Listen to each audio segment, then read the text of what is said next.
About My Money TV. It's your boy King Chaos. We back with Barz2Brickz. Man, we with Live Free Indy this week. I want y'all to check out this footage of Barz2Brickz and the whole team with Indy Peace. We had Nut in the building, Mr. Chauncey Anderson, myself, Swisher, nephew. And then everybody else representing Barz2Brickz was in the building, man. A salute to everybody that came out. It was a dope turnout. I want y'all to look at these videos, man. Just check out some of the speakers from the event.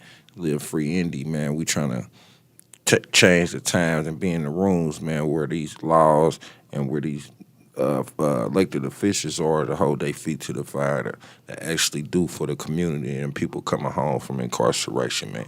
Salute. About My Money TV, it's your boy King Chaos, man. I'm out. Not the peas. Yeah, the pink ones. Big Pennington, please.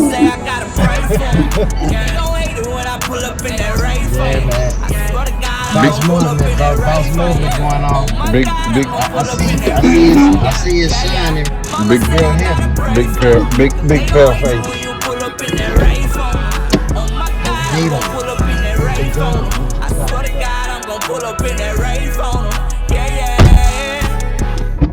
Dear lady, I've been vibing with you lately. Miss you on the daily. You know, shit been kinda crazy. Pop a baby, make it make sense.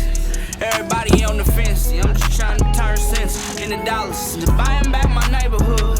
Create a legacy. I'm making sure my neighbors good. Damn. I like it.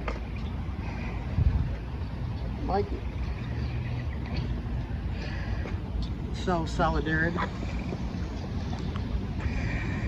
This is the Validus movement. Trying to get funding for housing and re-entry, employment for brothers coming home.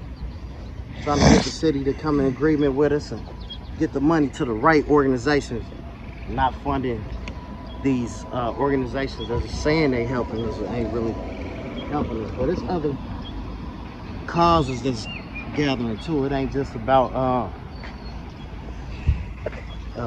incarceration and re-entry. It's immigration going on. Keeping Indy free. Keeping him safe from all these draconian laws that they putting out. You know? We gotta start at the grassroots of it to try to influence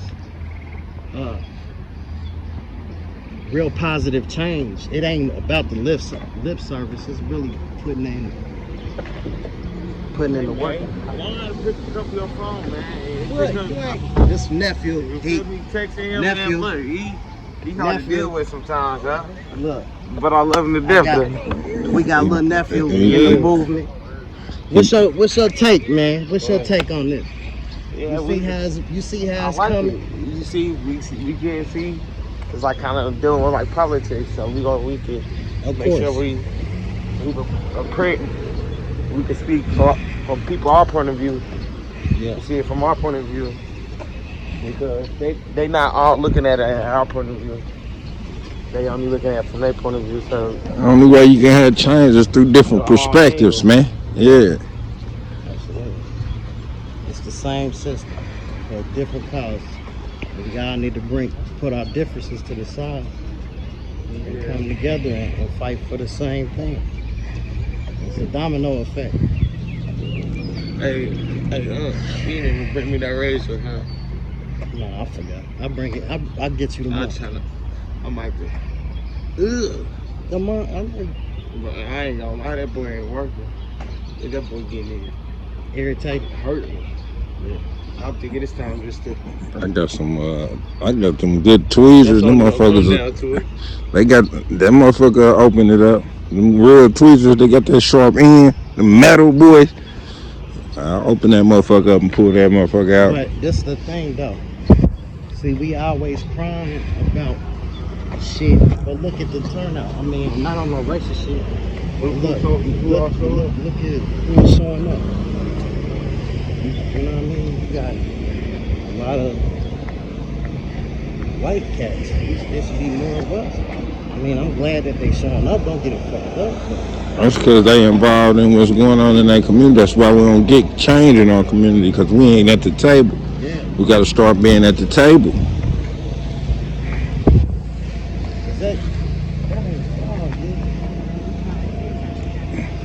Yeah, man.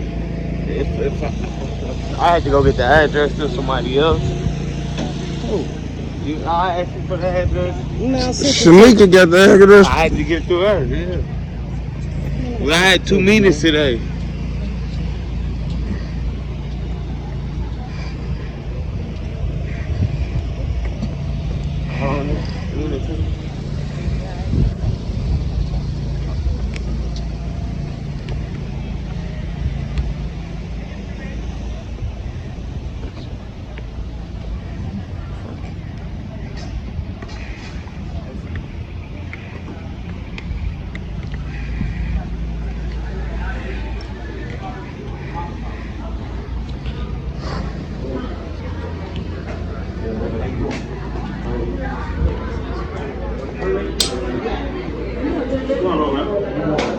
Good. What's going on, brother? What's happening?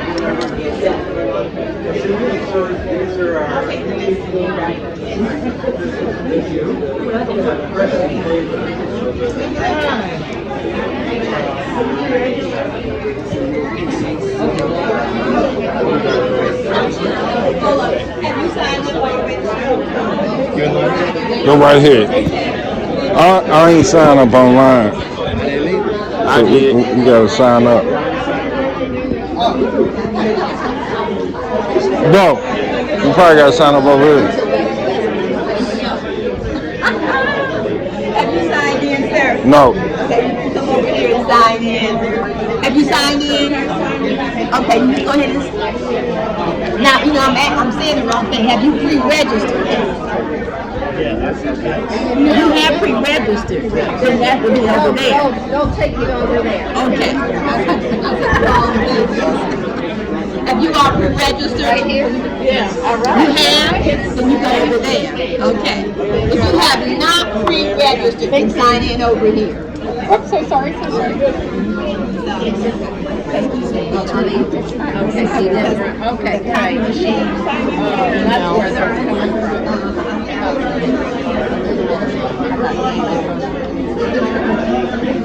They have registered. Yes, pre-registered.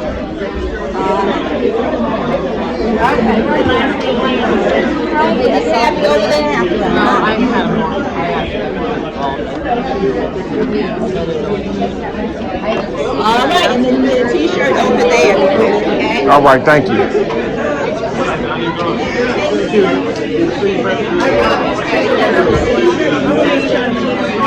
Excuse me.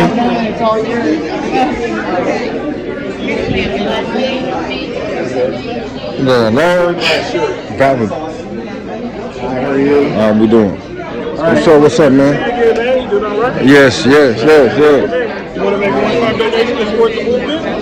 Already part of it. What's up, bro?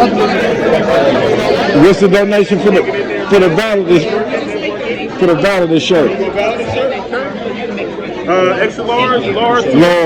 okay.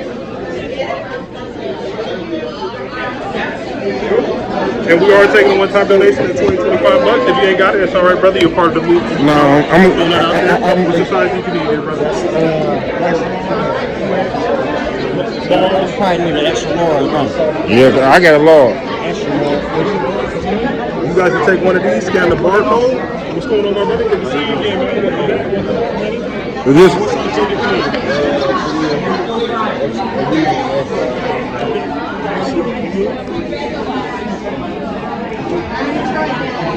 Michael, right? This where we make the donation on through here? Donation on there. You want to give us some cash? We can get it right to live for you and keep the movement going. Definitely. I'm going to definitely make my donations from soon. Appreciate you.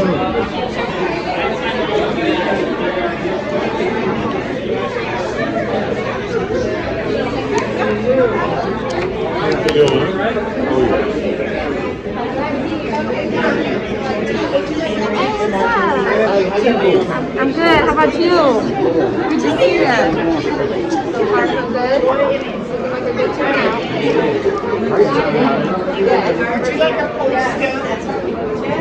I don't want to post it. Is there an agenda? I have no idea. No, thank you. I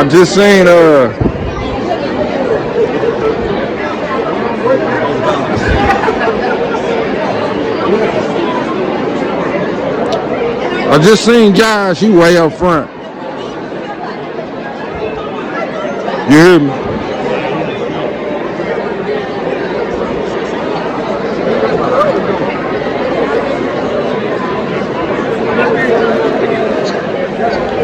Excuse me.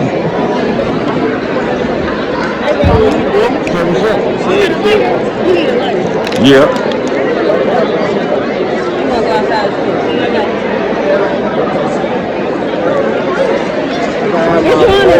Juwan, come, he's signing in right now. He right behind me. Nah, he came in with us. Look at Mike talking to Josh up there. Excuse me.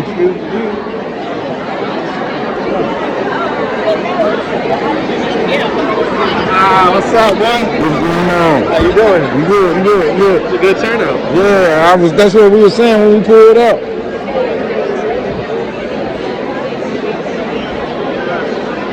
What nephew that left him?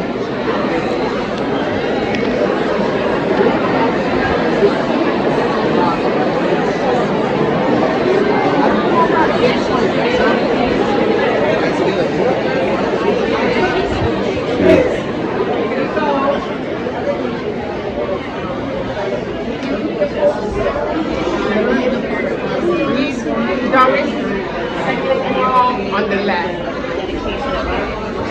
Seats for us already. Hi. Thank you.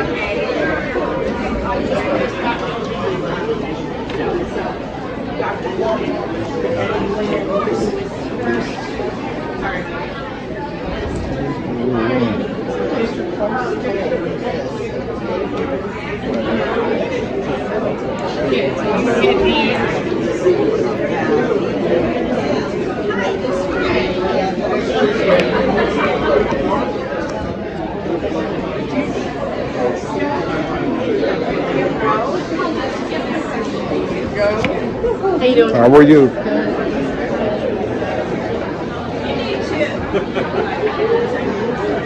Yeah, carry one for me. He got one for me. It's my nephew. You look like you. That's the one that was with the other law student. Yeah. I want to ask you some questions, really. Come on, fool. I came back to get you. You lingering. Oh, okay. I got the. Oh, you did. You got the one that said Validus too. Shanika and them over here. Yeah, they on this side.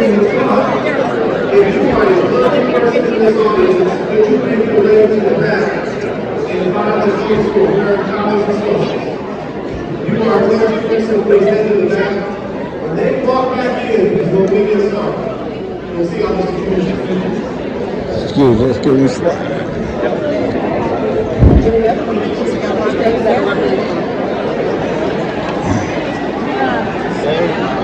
How you doing? Everybody else hated before we started that. Who cares? They ain't his fault.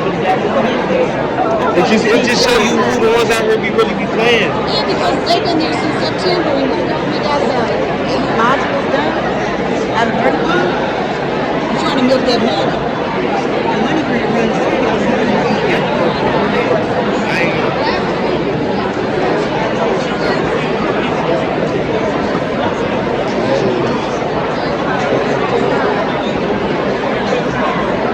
Hey, guess who home?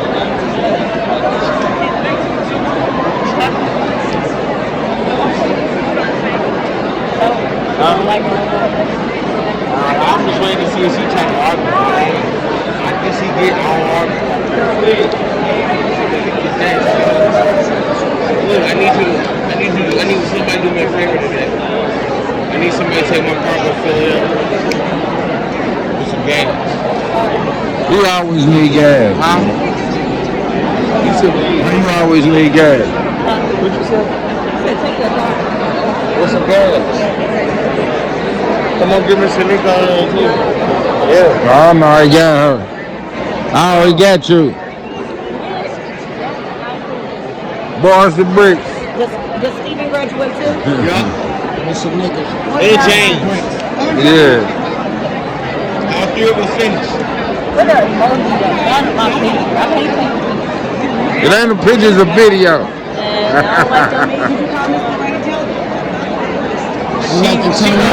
More of our people in here. But Oh yeah, I needed to talk to you today. So I told you I wanted to get HVAC, right? That's not HVAC. So when we did these interviews today, I'm thinking they construction. I'm like, yeah, what's up with the HVAC and But I told you you wasn't gonna be here. I told you you had to get in. I gotta find an HVAC program now.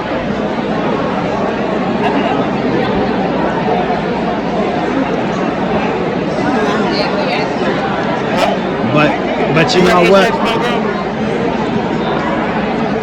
It's always us complaining. It's always us complaining. But this is what I'm saying, because this is where the money gets distributed. So that's why He's complaining and he's right, because they started the program, they got the money. They didn't know. Oh, I'm sorry, I was talking about that. They got the money, they didn't know how to run the program. They didn't have all their ducks in the line. But they threw y'all out there and just said, hey, do this. But he kept saying that on figure this out on the way. He kept saying that, and he was like, I don't think it's that. And I think that I don't think that y'all really don't like it. Because They didn't think once any they of them were going to graduated, graduate. they didn't have anything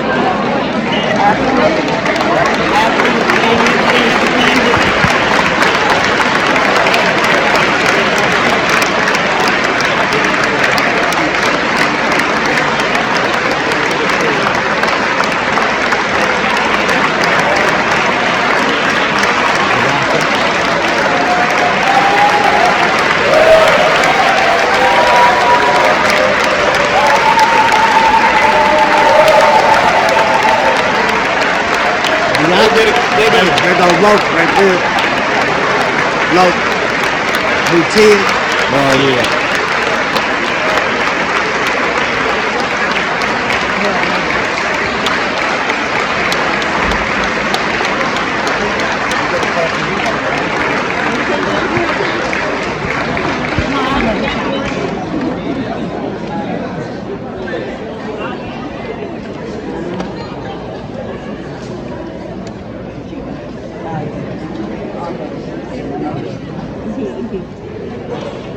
They got the brothers over there. I can't see. Call them. I ain't gonna do that.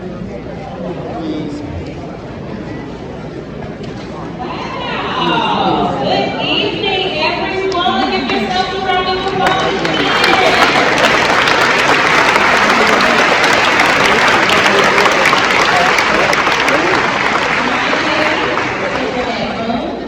And I have the honor of serving as the vice chairperson for this powerful gathering.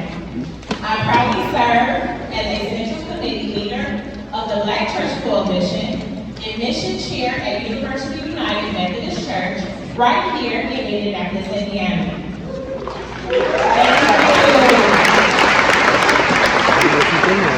And welcome to Keep Indy Home, a public action led by Live Free Indiana. And at this time, I ask you all to kindly please silence your cell phone. The governor got a party him and on the state charge. Take that side. Take that side. So, we're going to have a chant to keep us all going tonight. And it's basically keep Indy home. So when I say keep Indy, you say home. Keep Indy home. Keep Indy home. Keep Indy home.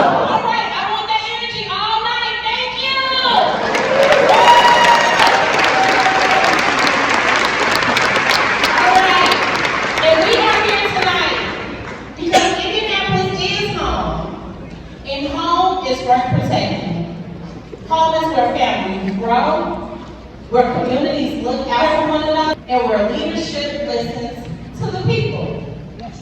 So before we continue, I want to extend a warm and heartfelt welcome to some special guests who have joined us tonight as our VIP supporters of this movement, and please rise so you all can be seen, please.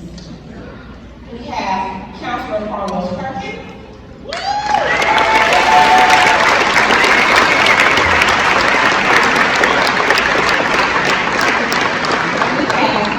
Emily Koshnick of the Greater Indianapolis Progress Committee.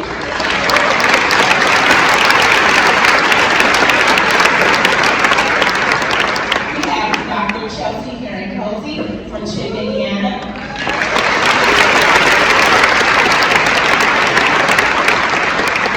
And we have Kathy Downey representing Congressman Andre Parsons' office.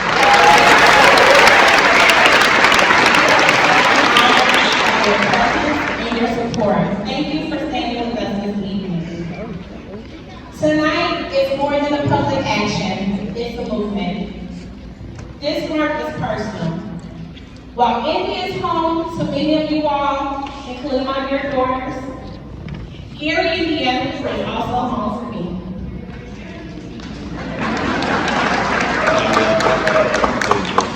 And what happens in Indianapolis echoes across this entire state. This movement is about all of us, all Hoosiers. We unite faith leaders, community organizers, local leaders, elected officials, and neighbors around a shared commitment, building a city and a state that truly values every resident. We're calling on leadership to confront the housing crisis, interrupt cycles of gun violence, build a mental health response rooted in compassion, not criminalization.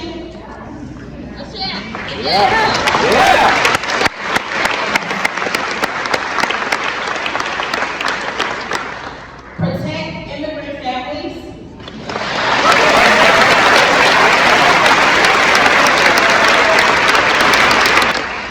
And invest in solutions that actually work.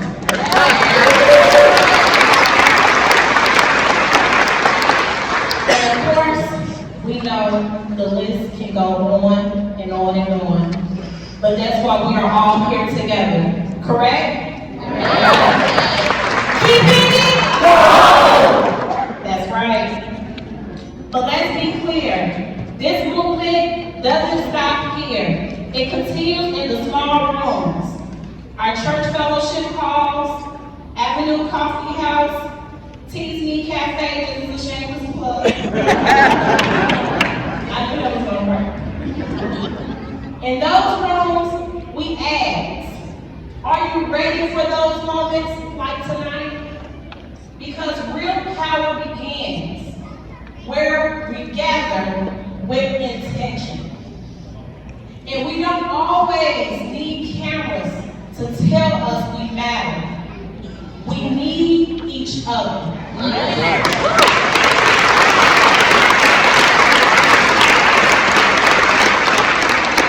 need one another to carry the vision, build the movement, and keep the momentum long after tonight. So tonight, you will hear real stories. You will witness truth, courage, in a community that refuses to give up. And thank you to the Light of the World Christian Church.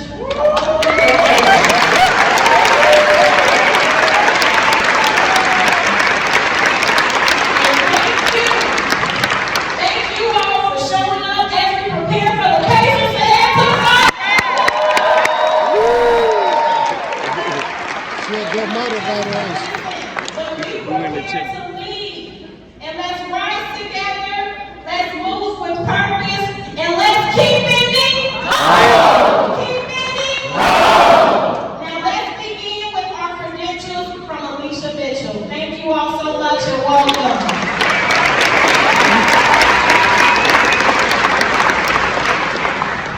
Happy Thursday, everybody. I am Alicia Mitchell. I'm a proud member of the Black Church Coalition and a deaconess at University United Methodist Church here in Indianapolis. And tonight, I serve as your hype woman. And I'm gonna hype y'all up, right? I have the tea and the receipts. So if everybody can take a deep breath for me, let's do a deep one. Y'all feel that? That's the sound of legacy rising and community returning. That's what it feels like when purpose, power, and people show up in the same room. This isn't another gathering. This is home. But somewhere along the way, our community forgot what home really is. Home isn't just where you sleep. It's where you're seen, where you're safe, where your voice matters, where your rest is protected, and your healing is sacred. And that's why we're here. Because Live Free Indiana is reminding us what home should feel like. Powerful, organized, multicultural, unapologetically spiritual, and deeply rooted.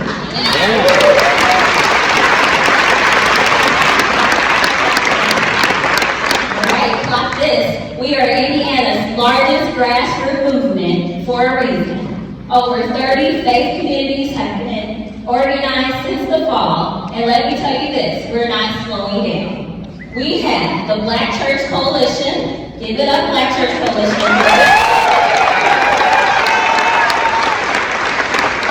Founded in 2021 to give Black faith leaders a political home. The BCC is doing holy work in the streets, fighting for coalition-led crisis response, protecting Indy Peace program, and making sure safety doesn't come with a badge, but with compassion. Let's thank our ancestors and the honor for the legacy of Reverend Gerard Barnes, the man who laid the groundwork.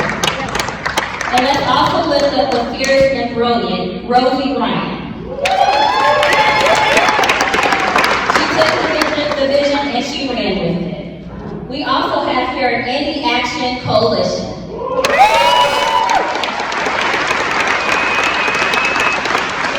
We're in 2025 carrying the flame of multi-faith, multi-issue, equity-centered action because liberation isn't just a sermon, it's a strategy.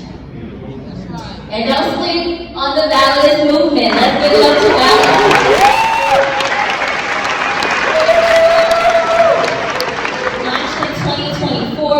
Re-imaging, re-entry, and putting power in the hands of those who live through it. They're not just surviving, they are designing the future.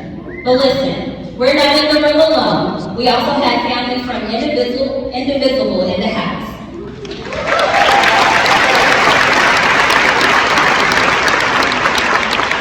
The Greater Indianapolis Multi-Faith Alliance and Campaign is here.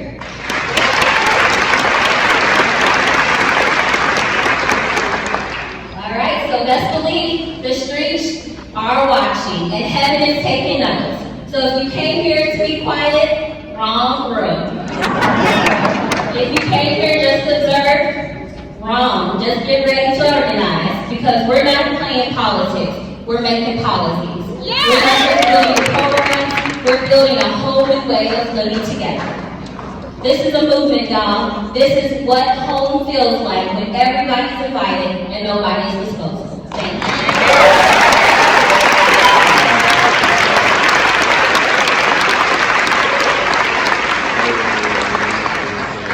Thank you so much, Alicia. And shout out to all of our roll call. Now we will have Reverend Keon Jackson with our faith reflection.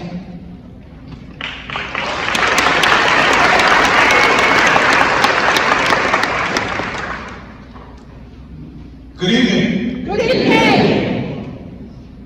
There's a scripture from the Hebrew Bible that says, "Woe to those who want to enact unjust statutes and who write oppressive decrees to deprive the poor of their rights, and woe to them who withhold justice from the oppressed of my people." The truth is that to be in this room means that we we are siding with the people. Anything else is to stand with unjust statutes. In my faith tradition, we cannot ignore the housing crisis that is unfolding against the people of Indiana. Rising rents, gentrification, and inadequate, affordable housing have displaced countless families, many of whom who are working class, many of whom who are black and brown, elderly, many of those who have fought and served to protect this country.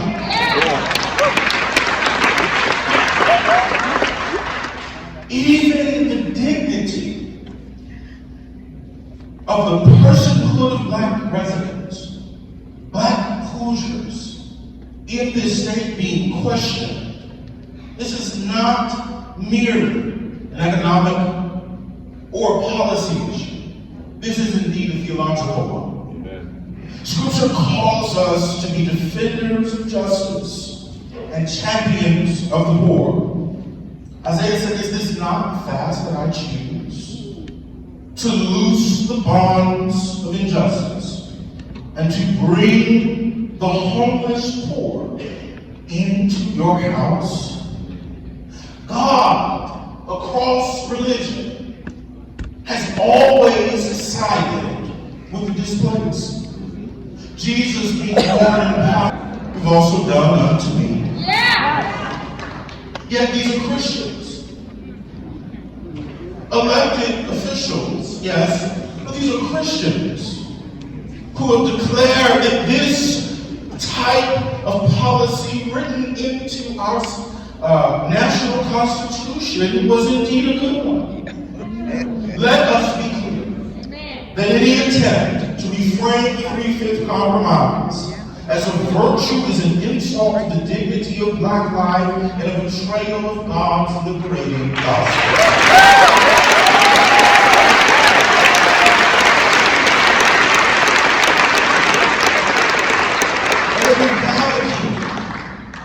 To tell politicians, both good and bad, on the right side and on the left side, that policies that deny the full humanity of persons in this state is a non-negotiable.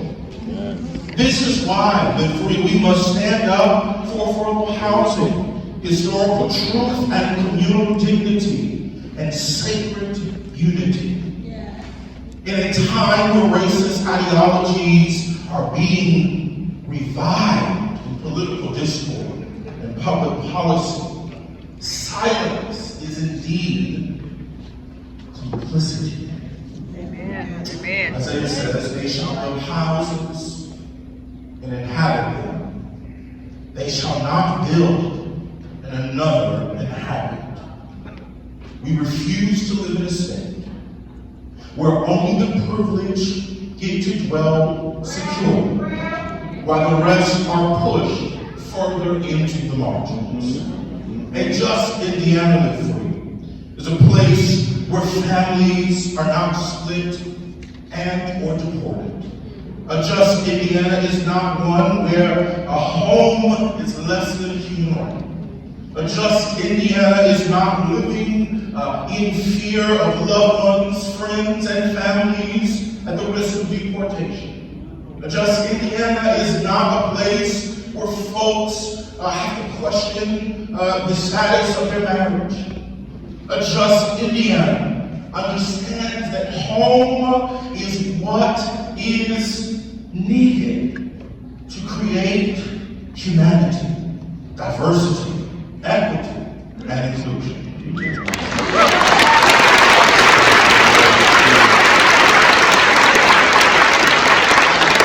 We speak not from despair, but from prophetic hope. We believe in the possibility of a just Indiana, a beloved community where no one is reduced to a fraction of their humanity, where no family is left without shelter. As a moral leader, Archbishop Season.2 reminds us that if you are neutral in situations of injustice, You have chosen the side of the oppressor.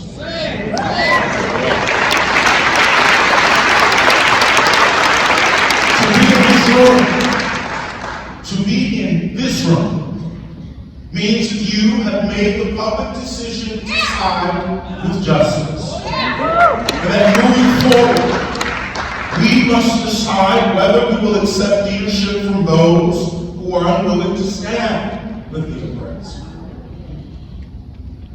In closing, I invite us to think that as we raise our voices, we are raising them in the spirit of faithfulness, fearlessness, and with a firmness to stand for justice, unity, and humanity. Thank you. You choose to be with the side of the oppressor. And if you have any question on what neutral is, when you drive home tonight, go with neutral.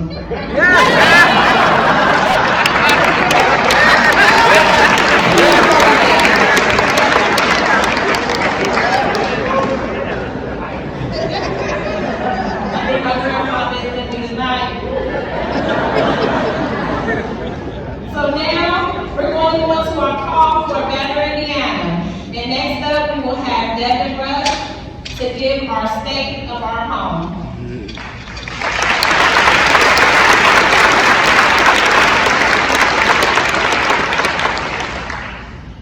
In every community, is work to be done.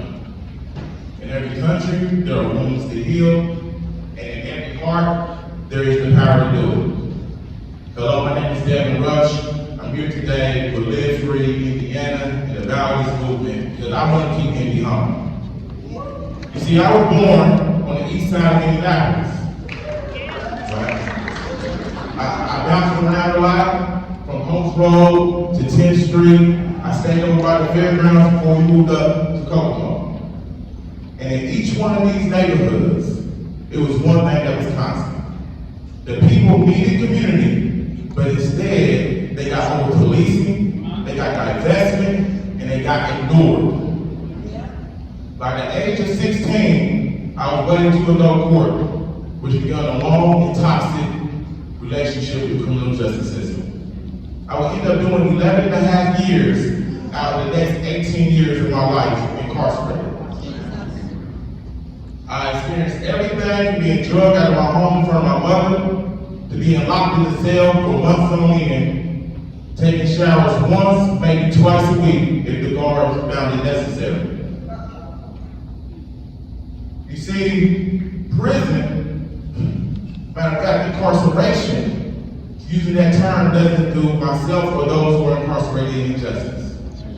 A better word would be castration. Now I know that's a very, very heavy word, right? But what else would you call a person being robbed of their opportunity, their humanity, and their dignity in their rebellious years? You see, prison is isolation and debilitation, right? Prison is more than just a cell, it's more than just walls, and it's more than steel. Prison is knowing that your children are still struggling and you're not being able to provide because you make 17 cents an hour. Prison is having a lump on your body and not getting adequate medical treatment because you know that the state of Indiana values your labor over the health of your body and that they're afraid that they're cutting to the promise of some coming. Right? Prison is seeing a man have a mental health crisis and being taken out of his dorm and taken to an observation cell and later finding out, matter of fact, later being told that he committed suicide and nobody being held accountable. Now you would think since I'm out here with y'all that I would see something different, but I don't. I see the federal government can't ready to cut $300 billion in SNAP, right? That's food stamps, y'all. Over the next 10 years, while we have families right here in Indiana that can't feed their kids today. What I see is parents who only want the best for their children, watching the education budget being slashed by $1.5 billion for property taxes to appease the wealthy few. Right? These are the critical laws I see. What I see is immigrants, right? Now let me correct myself. Let me use too many times. I see human beings.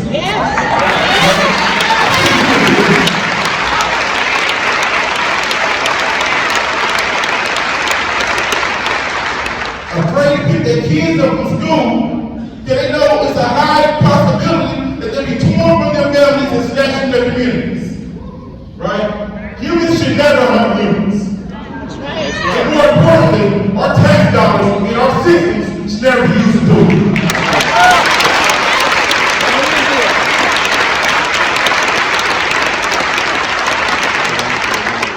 Now our systems should be designed to support communities so that communities can support the families.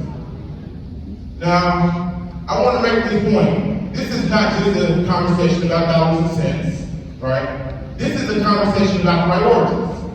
Specifically, prioritizing people over profits and communities over corporations.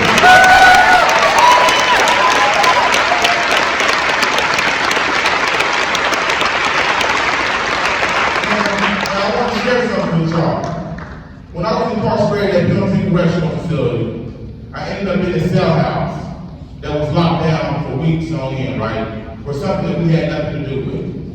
Now, a cell house is a big building that's 3 stories tall with 6 branches that holds about 300 people. And in this cell house, people was aggravated, rightfully so. So we started yelling back and forth, up and down the ranges. And we came to the conclusion that we had to do something about it. And we decided that we were going to go on a hunger strike. Now, you may be asking, why a hunger strike? Because we realized that the only thing we had to bargain with was ourselves. And to give them men credit, we held on for a good long while. Everybody rejected their trades except for those who had medical conditions. But eventually the staff came. And they took some individuals and said, which is solitary confinement. And they took other individuals, well, they threatened other individuals. And then just being honest, some guys did get hungry, right? You know, they're not eating. And eventually, it dwindled down to just a handful of us. And we yelled back up and down the range to figure out what we were going to do. And we came to the conclusion that we had to end it. Now, we ended it not because we gave up, but because we lost the people. And without the people, you cannot win.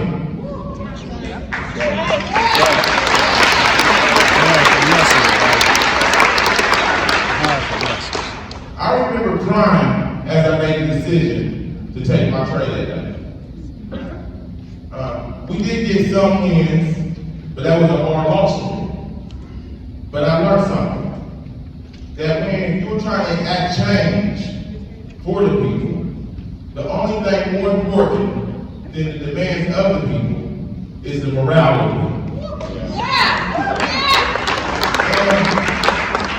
And I say that to say that just like on the inside, when they came to separate and divide us, the powers to be on the outside will come to separate and divide us. That's right. But if we stand together, we will win. Yes!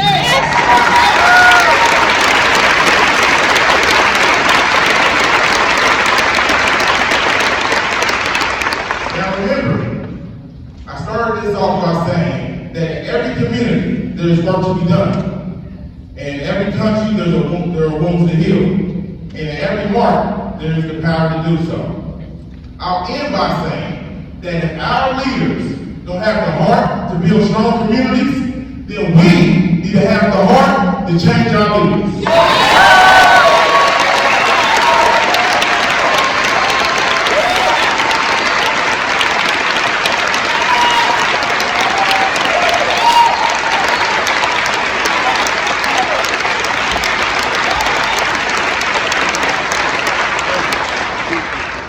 for your time. Thank y'all for being here tonight, because this is what matters. And y'all have a blessed evening and enjoy the rest of the action. Yeah.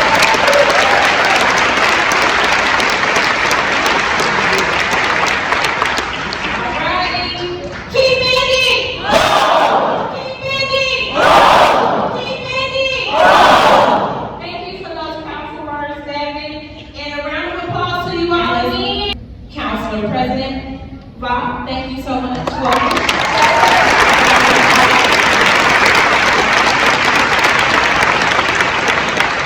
And now we will have our money ask from Graves.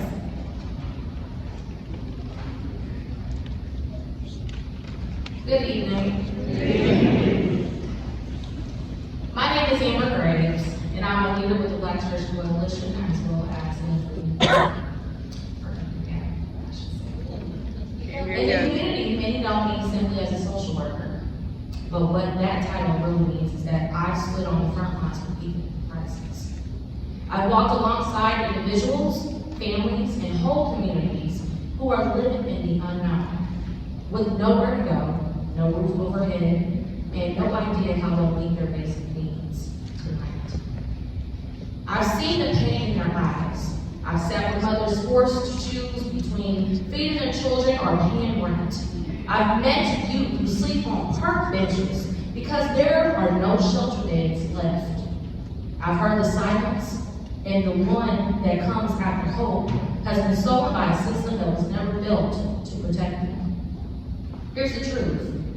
The state of Indiana shelters are filled to capacity. And yet we still have no emergency plan in place. No bold transitional pathway that promotes permanent, stable housing for the Hoosiers who call this place home. This is not just a housing crisis, it is a morale crisis. We say we care for our neighbors, we say Indiana is a place for families and guidance, but how do we square that with the fact that homes are being taken left and right while people are being pushed further into the margins? Life happens. Situations arise unexpectedly.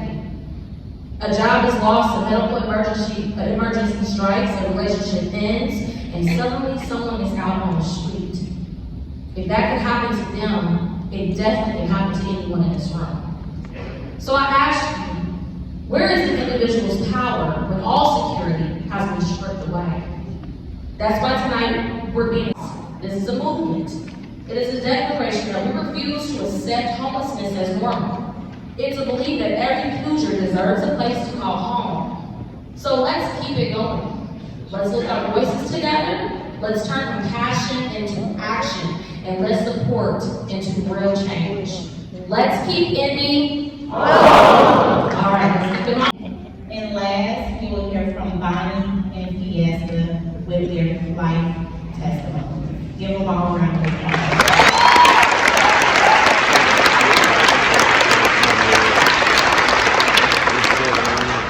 Already?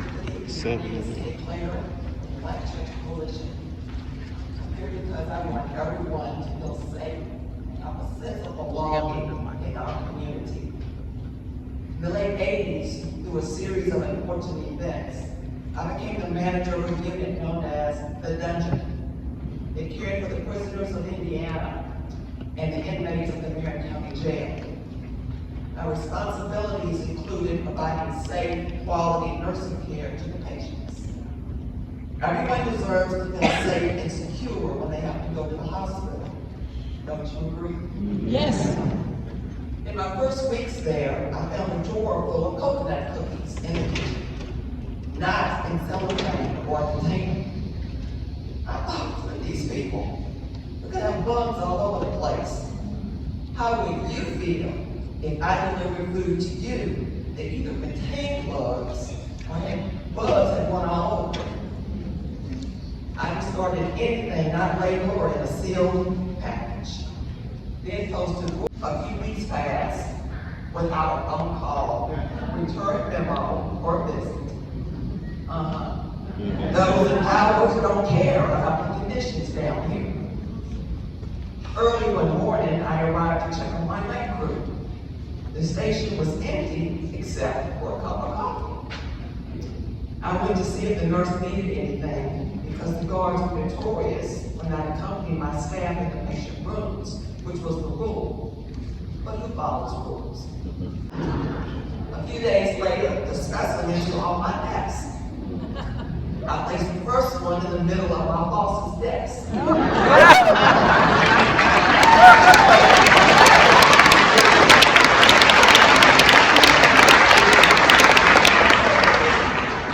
She came in the next day, sat down and screamed, "Hey, Claire, I know she did this."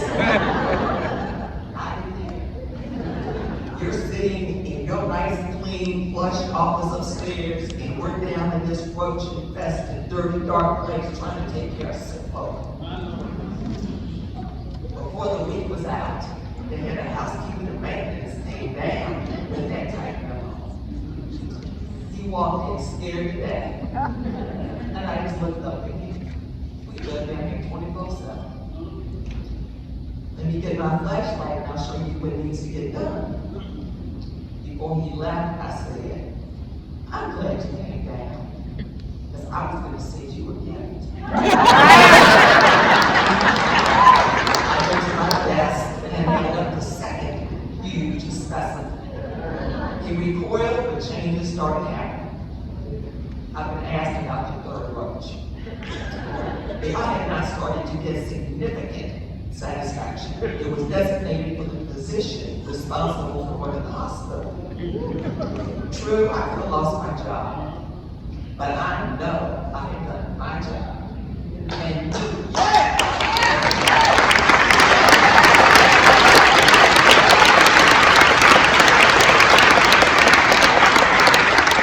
a problem is never a problem until it's your problem. That's right. So I have some questions for you. Are you going to be part of the problem or part of the solution? Are you going to quietly stand by while you see others harmed, degraded, disrespected, and shamed until it happens to you? Or be like those in power and put your head in the sand, hoping it'll go away or no one will notice or find out? Be willing to be part of the change you want to see happen. As in my case, one rock thrown into the pool made ripples that positively impacted numerous people. Use the power you have and move forward to a higher calling than yourself. Thank you.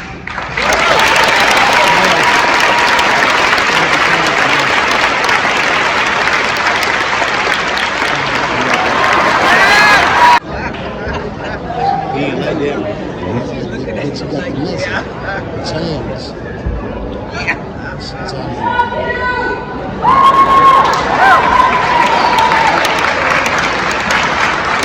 Marvin dead tuning. Good evening. My name is Patricia Vandersworth, and I am a product of the Validus movement, and I'm in Indiana home. But today I'm not just speaking to you as an advocate, I'm speaking to you as someone who's lived through a broken system, a system that wasn't built to heal me but to punish me. I am a person living with substance abuse disorder. I am also a mother, a daughter, a sister, and a woman who deserves compassion, not 26 arrests.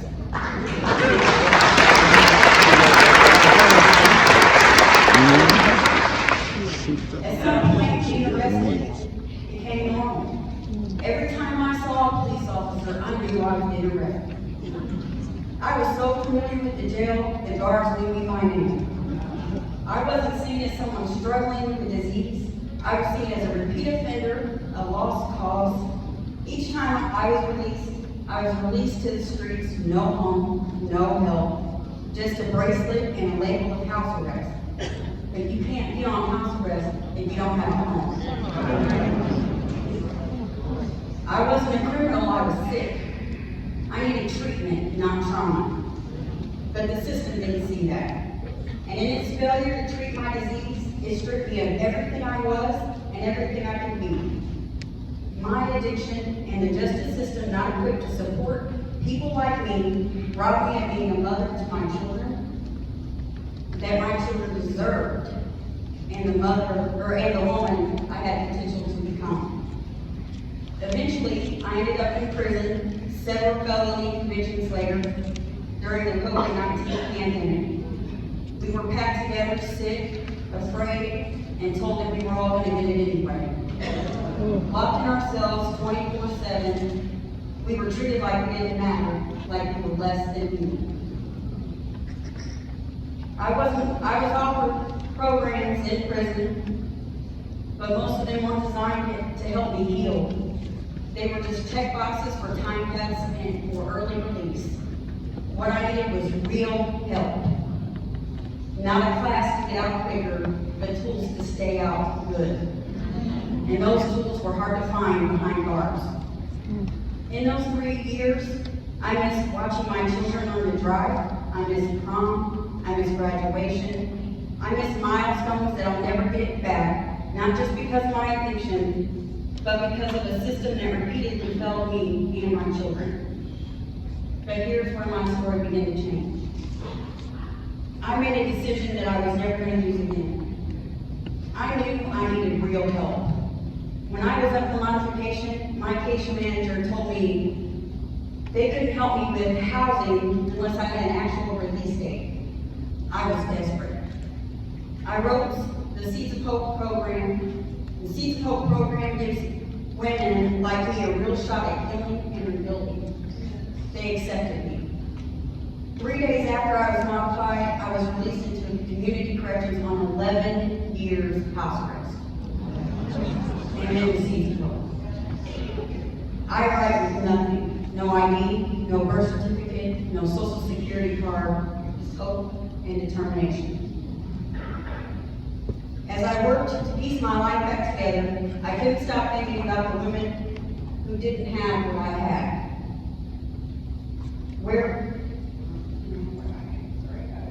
Who didn't know where to turn, who didn't get a second chance. Even now, I carry the label of felon, and that label blocks me from the opportunities, from jobs that pay what I'm worth, from renting a house or apartment, from building the kind of life I fought so hard to create. I've done the work, I've paid my dues, and yet I'm still being punished, not because I can't, but because the system says I shouldn't. That's why I speak out today. Because this system doesn't need a Band-Aid, it needs transformation.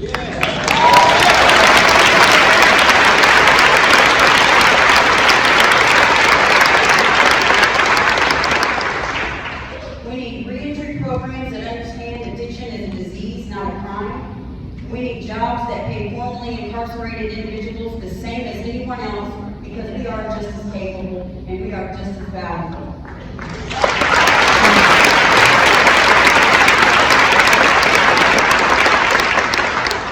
We need to stop throwing people away and see them as human beings. I'm not ashamed of my past because it led me to my purpose. And today, by the grace of God, by the strength I never knew I had, and by the unwavering support of the Seeds of Hope organization, I am now the director of that program.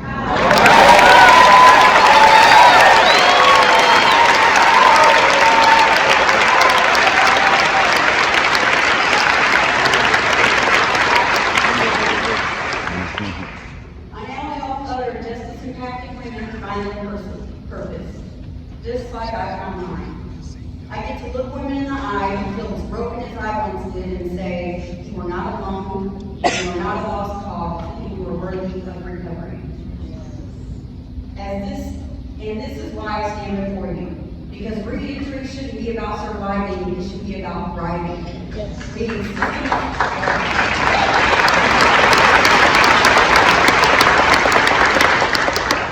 We need systems that treat addiction like the disease that it is. We need housing, mental health care, and jobs that pay fairly, regardless of a person's record. We need to stop locking people away and start walking them towards healing and restoration. We can't keep doing it that way. Re-entry with dignity is possible, and I'm living proof.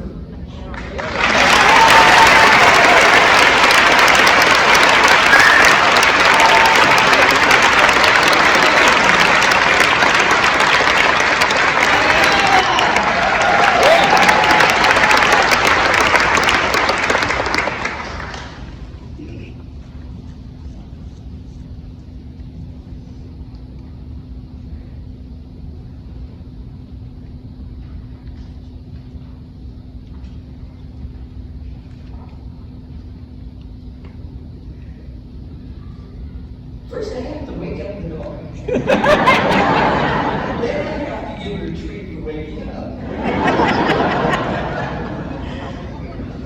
Hi, my name is Bonnie Comer, and I am with the Indy Action Coalition, Live Free Indiana.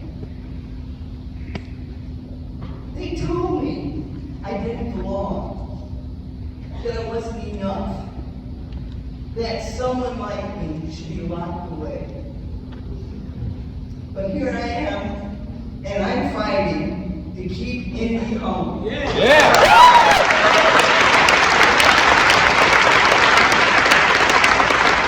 all of us, including people with disabilities.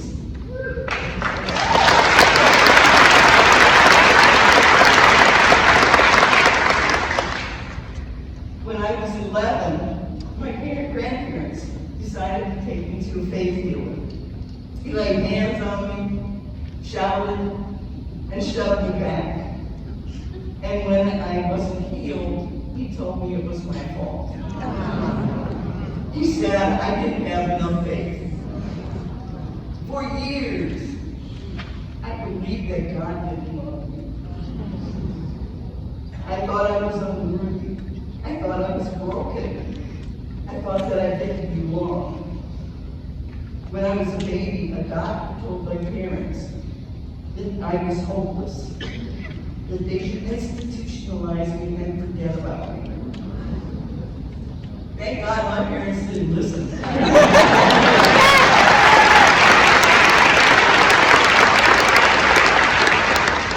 But it wasn't easy in school. I was constantly told that I wouldn't amount to anything.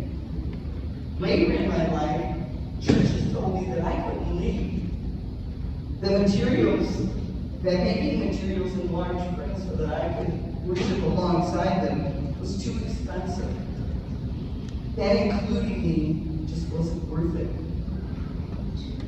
I know what it's like to be shut out from church, from employment, from opportunity, from home.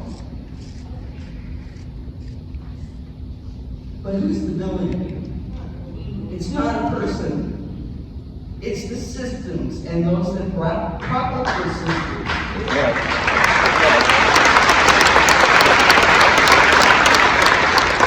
It's social systems that exclude people with disabilities simply because they're different. It's the doctors who told me that I didn't belong. It's the schools and churches that saw my disability as a problem to avoid. It's the government that is threatening to cut Medicaid, valuable funding for life-giving accommodations and housing, lifelines that keep people like me and other people with disabilities safe, independent, and at home.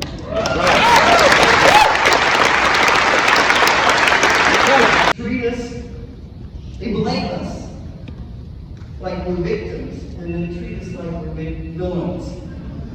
We need to build the power to keep all of us, including people with disabilities, safe and at home. Without support, we risk being put into institutions again or onto the streets. Keeping Indy home means making sure that people with disabilities are not left behind. That's right. That's right.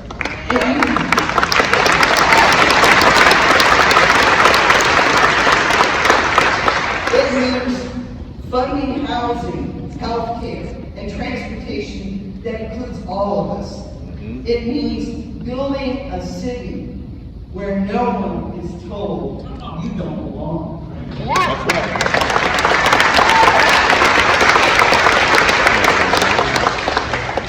I was told I wasn't enough, but I am. Yes, you are.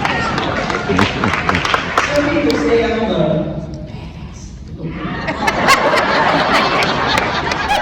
but let's fight together to make No. It's just because I know. where we all belong. Let's keep Indy home!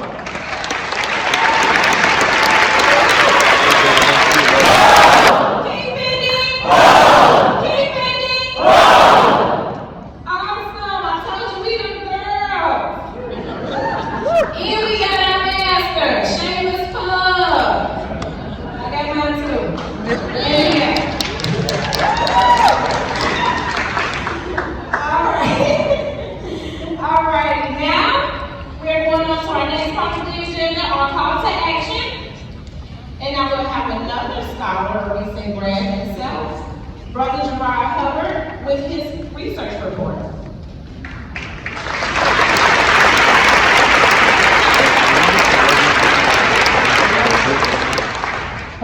Good evening. Good evening. I'm Reverend Gerard Hubbard. I am here on behalf of the Black Church Coalition, and I have come to deliver numbers for us today. Bear with me, but I do believe this is highly important. As Jay-Z said, numbers don't lie. Check the scoreboard. Right. Since August of 2024, it is our coalition. We move with both spirit and with strategy. We've held over 60 public events, and these aren't just bottomless functions events, but these were prayer vigils, these were town halls, these were listening circles, these were advocacy trainings, these were assemblies where tears became truth, where tears met truth, where stories became strategy, where faith was put in motion.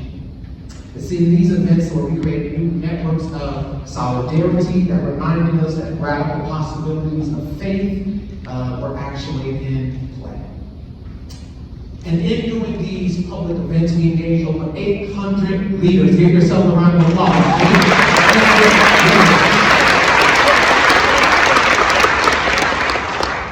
And these leaders weren't just clergy persons, they weren't just pastors, they weren't just elders, but they were lay persons, they were youth, they were elders, they were returning citizens, they were mental health advocates, they were mothers who lost children, they were fathers who had been separated from their children, they were organizers, they were educators, they were Lottie, Dottie, and everybody. Every voice mattered. And that's something that we truly have seen in our government that may have lost sight of. That truly in our movement and everything we have done, we have tried to maintain that every voice matters.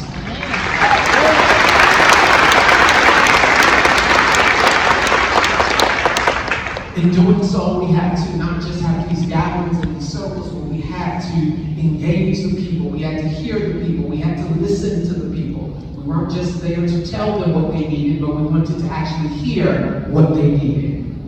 And in doing so, in doing so, we helped to educate but also expand the political imagination of people, encouraging a shift in transactional politics to a transformative way of communal power. And people often felt, those people who felt often invisible are now people who are at the center of strategy and are at these tables making demands. Those churches that were once afraid to speak up are now leading marches, writing policy recommendations, pastors are now sitting on boards, and now they are continuing to preach from their pulpits, demanding justice and equality and equity for all of God's children.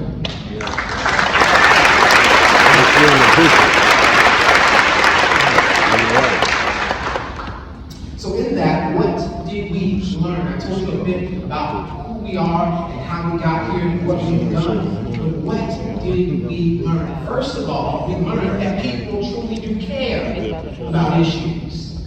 We learned that people truly are involved with the day-to-day welfare of their own existences. We learned that our work, along with people caring, our work is not in vain. And that's the most important thing. We learned that gun violence has decreased in Indianapolis for the third straight year. There's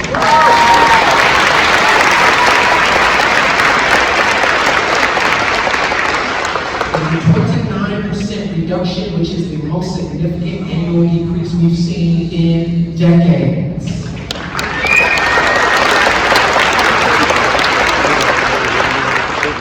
For those who say that this is accidental, this is not accidental.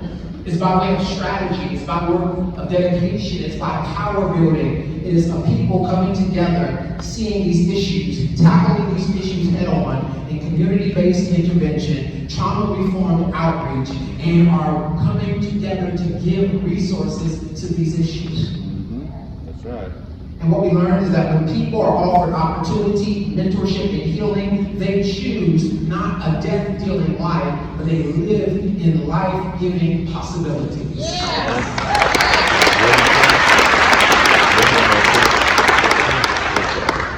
Second thing we learned? We learned that the clinician response program is actually saving lives.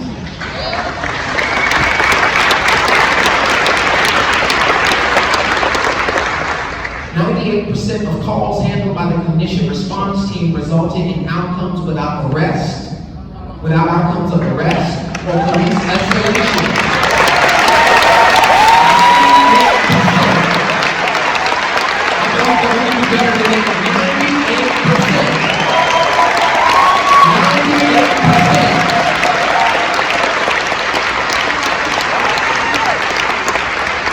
These are thousands of lives that have been diverted from jail cells toward proper and useful care for abundant living. We've heard testimonies from families who said that this programs have saved their loved ones' lives. We've heard from clinicians themselves who can testify of the power of working together. They can also testify that there's power in being able to meet people where they are and not where we would want them to be. With dignity, with expertise, and with most of all, love.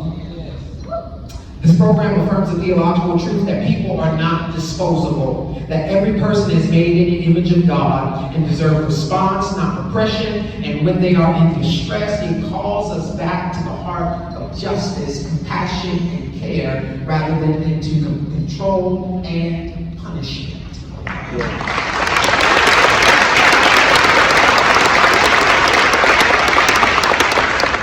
Even in our successes, there's yet more work to be done. There's yet more work to be done. While public safety is improving, our housing insecurity issue is yet still at the door. We have to do something about this. We have to do something about the severe housing crisis where rent is rising, where affordable units are disappearing, where families are being evicted at alarming rates. Meanwhile, state and federal public officials are slashing rental assistance, underfunding shelters, and criminalizing unhoused neighbors. This is a moral catastrophe, wouldn't you agree? Yes. And we've done research, and the research uncovered something important, that is a viable plan that's already taking place to help eliminate chronic homelessness in Indianapolis.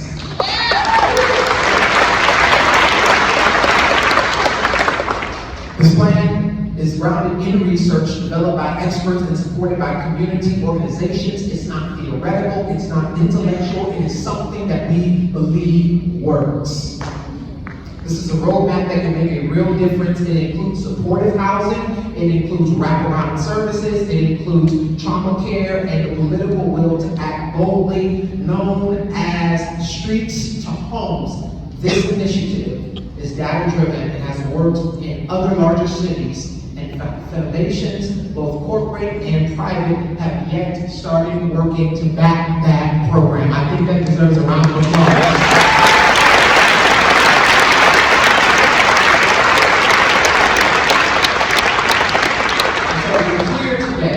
That homelessness is a justice issue. That homelessness is a theological issue. That homelessness is an anthropological issue.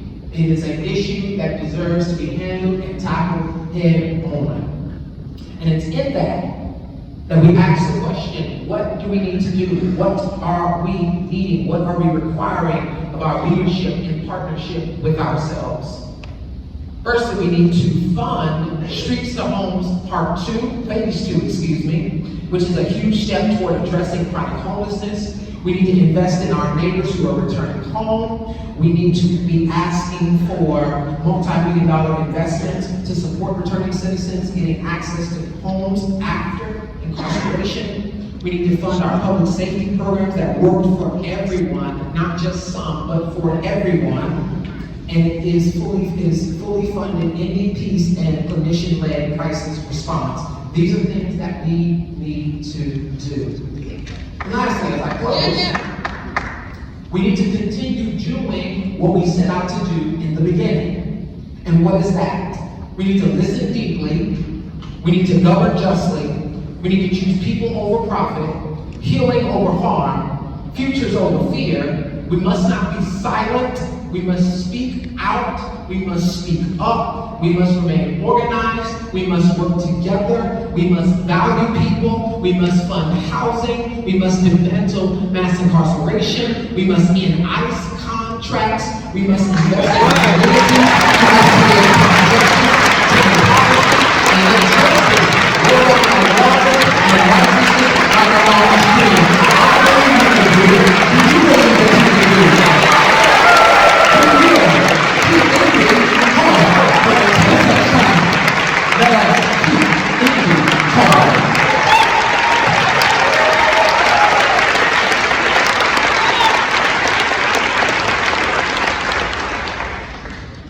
Great job, everyone.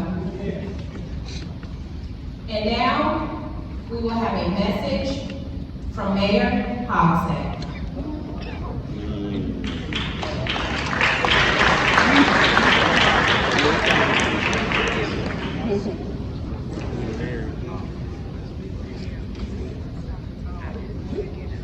Good evening, everyone. I regret I cannot be with you all in person tonight, but thank you for the opportunity to deliver this message.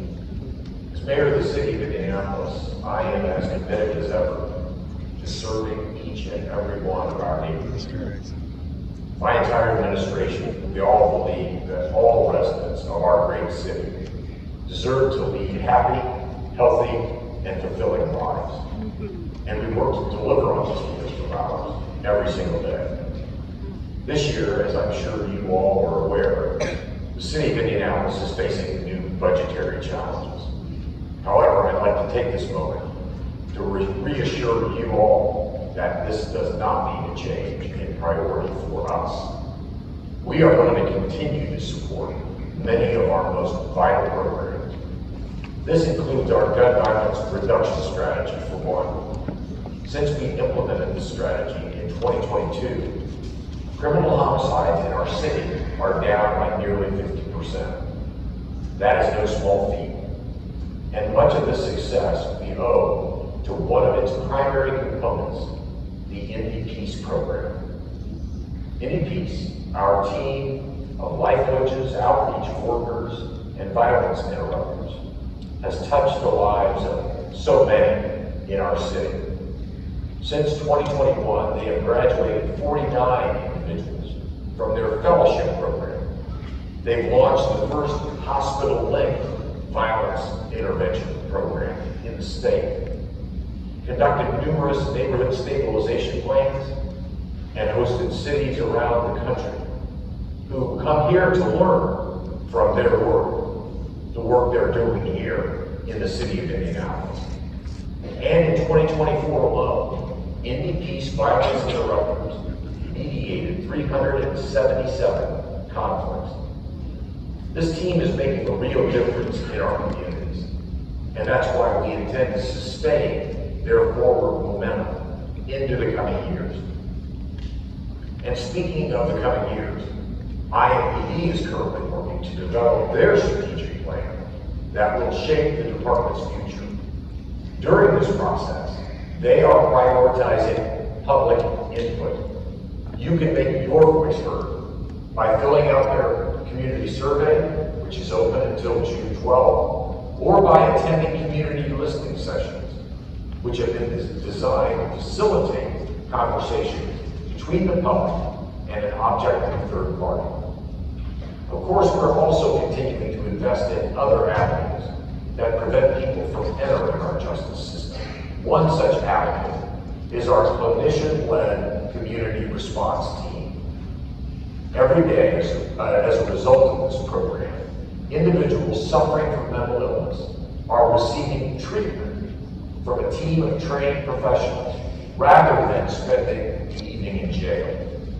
In fact, in 2024 alone, the CLCR team responded to nearly 1,325 calls.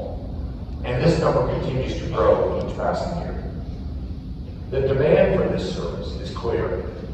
That's why we have expanded their coverage area from just downtown district into the east and north districts of our city as well. And going forward, we are looking to expand the team's work even further so that every person suffering from a mental health crisis in our city receives the attention and professional treatment they deserve. And for those already impacted by our justice system, we want to ensure that they get a second chance in our city. To this end, we've invested in many re-entry services. For instance, since opening the release lobby at the Community Justice Campus, we've conducted assessments with more than 17,000 individuals exiting the jail to connect them to much-needed services, including immediate transportation assistance, housing, employment, food access, behavioral health, and substance use resources, and more. All of these assessments have indicated that the biggest need in our community is housing. And so far, our re-entrant housing specialist has developed partnerships all over the city to secure stable housing for 183 individuals. We also know that re-entrants encounter similar barriers related to employment opportunities. So we partnered with great organizations like Trusted Mentors to host re-entrant fairs aimed at helping individuals network with prospective employers. These are the kinds of services that provide the second chances that we all deserve in life. And as such, the city is committed to continuing and expanding our re-entry programs to serve everyone who needs them. And lastly, I want to emphasize that we are also working diligently to put an end to another critical issue in Indianapolis: chronic and street homelessness. Last October, I convened the Mayor's Leadership Council on Homelessness, a group of civic, business, philanthropic, and faith leaders, all of whom are deeply committed to this cause. And after 8 months of planning and collaboration with this group, we will soon be making a public announcement of all of the efforts that we have made to date. On June 10th, at Roberts Park United Methodist Church, the same place where our community holds its annual memorial service for our unsheltered neighbors who have lost their lives.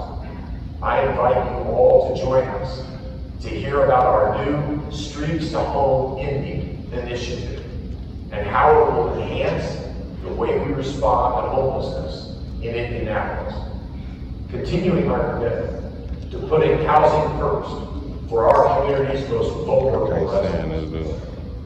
So with that, I want to thank Live Free Indiana for hosting this event and everyone who joins us here tonight.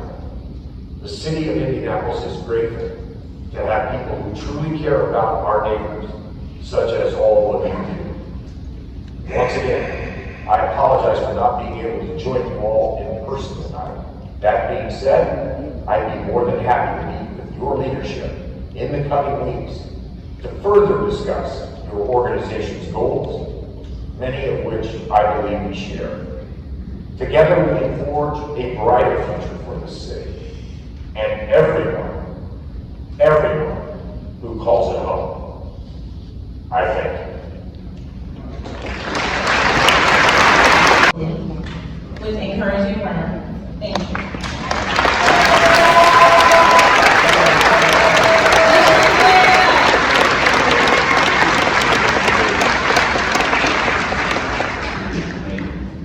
Good evening, everybody. Good evening. I want to say thank you all for being here this evening, showing how important these issues are to our city. Now, we all here have a commitment to criminal justice reform, to housing reform, to changing the way we talk about and address mental health. Real, tangible work that makes our city fairer and more humane for everyone, especially those who have historically been left out. Too many of our neighbors return home from incarceration only to face new challenges to keep them from rebuilding their lives. And that's why a dozen years ago, I led on Validus, the ordinance passed by the council. Yeah, that's right. And other policies directed at equity to ensure that people have a fair shot at employment, housing, and dignity. And if we truly believe in second chances, we must create pathways that are steeped in opportunity. Look, we're in church. I'm not expecting amen on something. Thank you. But criminal justice reform is not about or just about policy. Housing reform is not just about policy. It's about leadership. Leadership in this moment centers community and a willingness to collaborate. And that means working not only within the council, not only in partnership with the mayor's office, but with community leaders, as they say, grassroots and grass tops, philanthropic organizations, corporate partners. It means standing firm even when conversations are uncomfortable. And as a legislative branch of city government, my colleagues and I on the council are committed, not just in words, but in action. Progress requires shared responsibility and a shared vision. We are not here to react, we are here to lead. And that means, as we have since 2020, when we enacted budgeting for equity. By the way, we enacted that even before the murder of George Floyd. When we saw that we now have the ability, and we have the voice, and we have the support of our community, to talk openly about injustice and about inequity. And even if I'm showing out from Washington, D.C., we will not be silent.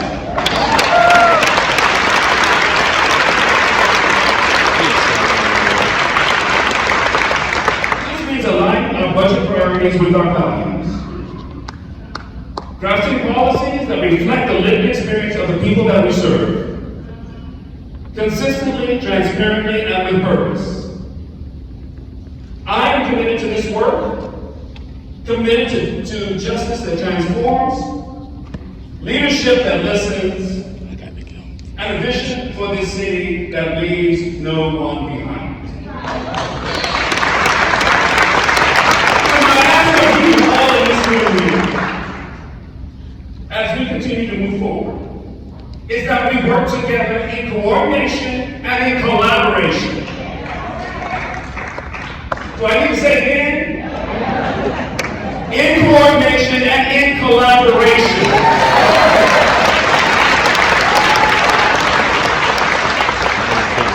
And if we do this right, this is not us up here and someone else down there. This is all of us working together to make sure that Indianapolis is a place that is fit for all. Where everyone feels this is their home.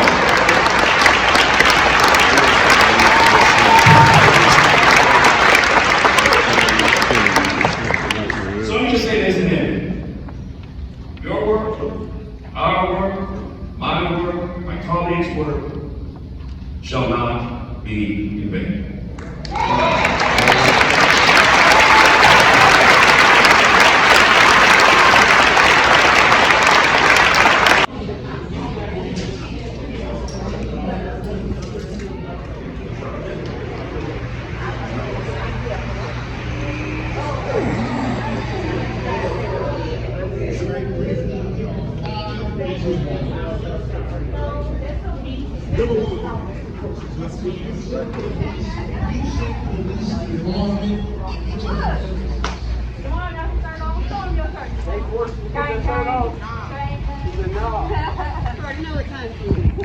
We you know what I mean?